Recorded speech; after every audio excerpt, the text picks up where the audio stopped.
Hai nơi khả năng ní, dưới banធ្វើដំណើរចាក់ចេញពីរោងចក្រផលិតទឹកស្អាតជ្រោយចង្វាមកដល់លើបណ្ដោយដងផ្លូវជាតិលេខ 6A ហើយ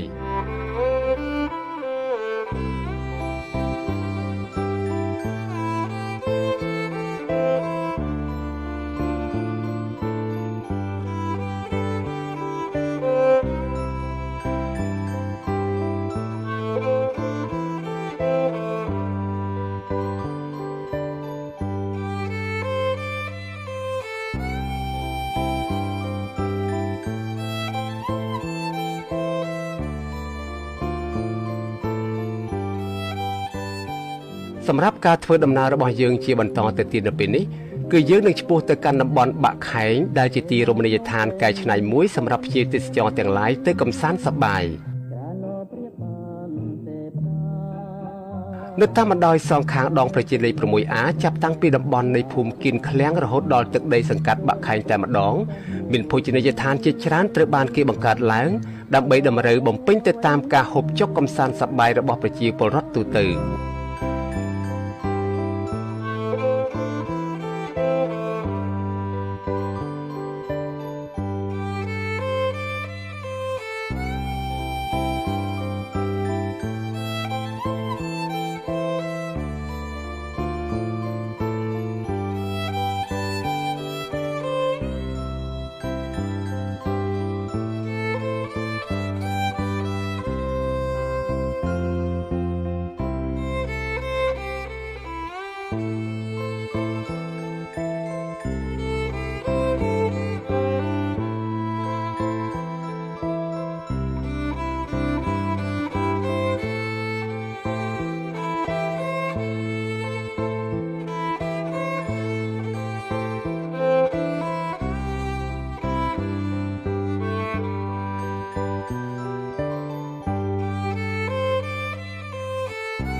នៅពេលនេះដំណើរទស្សនាចររបស់យើងបានមកដល់ក្នុងទឹកដីនៃសង្កាត់ព្រែកលៀបយ៉ាងឆាប់រហ័ស